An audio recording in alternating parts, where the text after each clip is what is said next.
শিরকের সংজ্ঞাও পেলাম এবং যে রাসূলুল্লাহ সাল্লাল্লাহু আলাইহি সাল্লামকে কিভাবে মহব্বত করতে হয়, কতটুকু করতে হয় এবং মনে হয় গত 2-3 সপ্তাহ আগেও আপনি পত্রিকাতে এই বিষয়ের উপর জি, সম্ভবত পত্রিকাতে লিখেছেন জি আলহামদুলিল্লাহ লিখেছেন আপনি ঠিকই জি বলেছেন।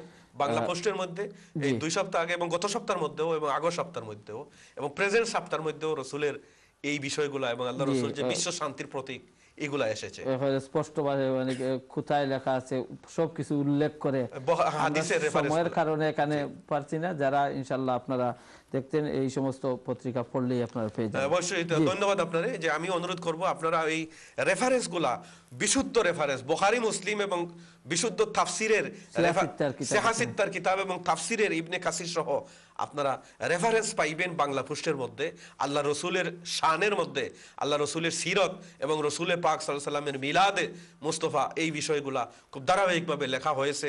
আপনারা গত 2-3 সপ্তাহ এগুলা পড়ে দেখবেন। ধন্যবাদ জনাব।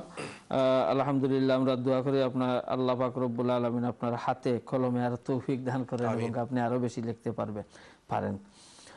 তার পরবর্তী প্রশ্ন হচ্ছে, একজন জানতে চেয়েছেন 4 রাকাত নামাজ উনি 2 রাকাত পড়ে আত্তাহিয়াতু পড়ার পর তো আল্লাহু আকবার বলে দাঁড়াবেন, জি, আমার কিন্তু স্মরণ হয়ে গেছে। উনি যদি না দাঁড়িয়ে আল্লাহুম্মা সাল্লি আলা আল্লাহুম্মা বারিক আলা পড়ে ফেলেন তারপরে আমি দাঁড়ান, বলছি তাহলে সজদা দেওয়া হবে কিনা? আপনার সময় সেফ হবে।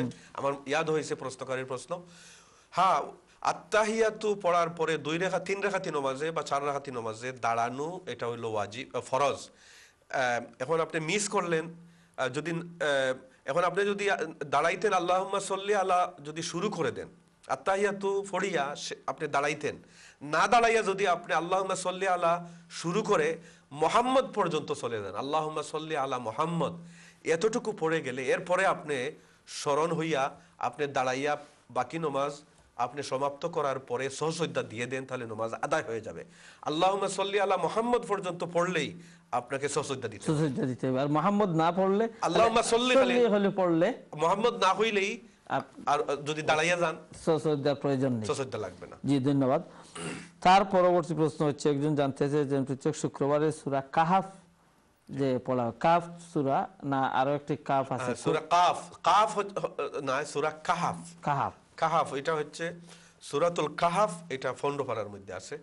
এটা শুক্রবারে পড়লে শুক্রবারে পড়ার মধ্যে আল্লাহ পাক রব্বুল আলামিন এইটার খাতিরে আল্লাহ রব্বুল আলামিন আল্লাহর খাস নজরে করম এই বান্দাদের প্রতি আল্লাহ তাআলা নাজির করেন এবং বিশেষ করে যারা প্রথম 10 আয়াত তিলাওয়াত রেগুলার করেন বা যদি কেউ মুখস্থ করে ফেলেন তাহলে দাজ্জালের ফিতনা থেকে আল্লাহ তাআলা তাদেরকে রক্ষা করবেন। হাদিসের মধ্যে আল্লাহ রাসূল এভাবে বলেছেন।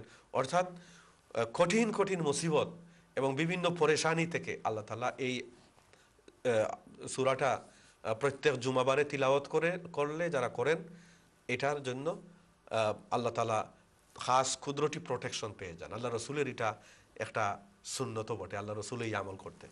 জি ধন্যবাদ জনাব, আপনার কাছ থেকে আমরা খুবই সুন্দরভাবে বিভিন্ন প্রশ্নের উত্তর শুনলাম। আশা করি যারা প্রশ্ন করেছেন এবং একজনের প্রশ্নের কারণে আমরা যারা ব্রিটেন সহ ইউরোপে এই প্রোগ্রাম আমরা যারা দেখছি, আমরা সবাই, একজন প্রশ্ন করছেন কিন্তু এই উত্তরে আমরা সবাই শুনে সেটা থেকে উপকৃত হচ্ছি।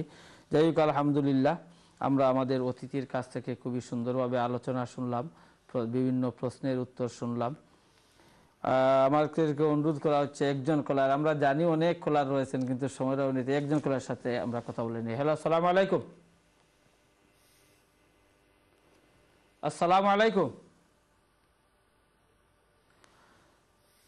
যে সম্ভবত উনি চলে গেছেন। যাই হোক, সম্মানিত শ্রোতা ও দর্শক মণ্ডলী, আমরা আজকে আর কোনো কল নিতে পারবো না, যেহেতু আমরা 1 মিনিটের ভিতরে আমাদের অনুষ্ঠান শেষ করতে হবে।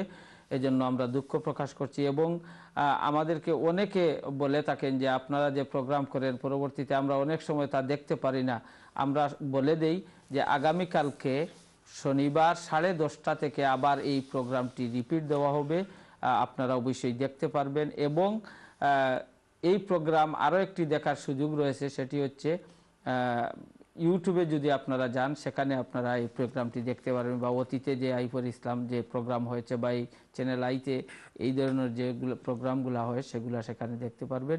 সেটা হচ্ছে যে www.youtube www.i4islam1 এটাতে যদি ঢুকেন সরাসরি i4islam চলে আসবে এবং সমস্ত প্রোগ্রামগুলো আপনারা দেখতে পারবেন। সম্মানিত শ্রোতা ও দর্শক মণ্ডলী, আজকে যারা আপনারা আমাদের অনুষ্ঠান দেখছেন আপনাদের সবাইকে চ্যানেল আয়ের কর্তৃপক্ষ সহ বিশেষ করে আমাদের যে সম্মানিত অতিথি কষ্ট করে আজকে এখানে এসেছেন উনাকে সহ সবাইকে মোবারকবাদ জানিয়ে আজকে আমাদের অনুষ্ঠান এখানেই শেষ করতে হচ্ছে। আপনারা ভালো থাকুন, সুস্থ থাকুন এই কামনা করে এখানেই শেষ করছি। আসসালামু আলাইকুম ওয়া রাহমাতুল্লাহি ওয়া বারাকাতুহু।